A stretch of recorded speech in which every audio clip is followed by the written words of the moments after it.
Hello my dear friends, ಎಲ್ಲರಿಗೂ ನನ್ನ ಈ ಒಂದು ತರಗತಿಗೆ ಸ್ವಾಗತ. In today's class, let us see a word of the day. ಅಂದರೆ ಪ್ರತಿದಿನ ಒಂದು ಇಂಗ್ಲಿಷ್ ಪದವನ್ನು ಕಲಿಯುತ್ತಾ ಹೋಗೋಣ. So in today's word is start. ಈ ದಿನದ ಪದ start. ಅಂದರೆ START.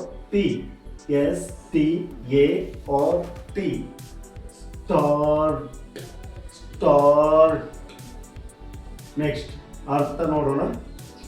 ಪ್ರಾರಂಭಿಸು, ಆರಂಭಿಸು, ಶುರು ಮಾಡು ಅಂತ ಅರ್ಥಗಳು ಬರುತ್ತೆ ಕನ್ನಡದಲ್ಲಿ.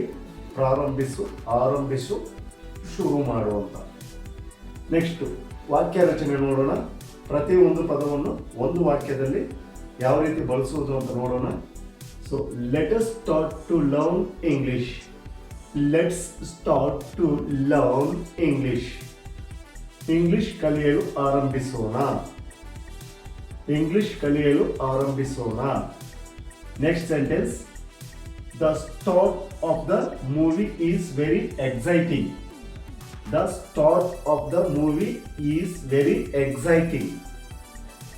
ಚಲನಚಿತ್ರದ ಆರಂಭವು ಬಹಳ ರೋಮಾಂಚನವಾಗಿದೆ. ಚಲನಚಿತ್ರದ ಆರಂಭವು ಬಹಳ ರೋಮಾಂಚನವಾಗಿದೆ. ಸಮಾನಾರ್ಥಕ ಪದಗಳು ನೋಡೋಣ. Let us see ಸಿನಾನಮ್ಸ್.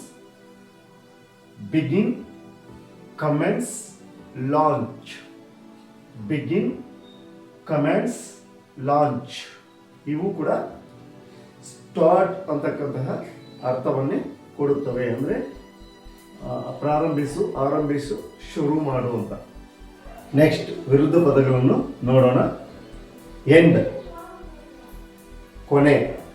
ಎಂಡ್ ಅಂದರೆ ಕೊನೆ. ಸ್ಟಾಪ್ ಅಂದರೆ ನಿಲ್ಲಿಸು. ಫಿನಿಶ್ ಅಂದರೆ ಮುಗಿಸು. ಕನ್ಕ್ಲೂಡ್ ಅಂದರೆ ಮುಕ್ತಾಯ ಮಾಡು ಅಂತ. ಇವೆಲ್ಲವೂ ಕೂಡ ವಿರುದ್ಧ ಪದಗಳು. Stop, end, stop, finish, conclude.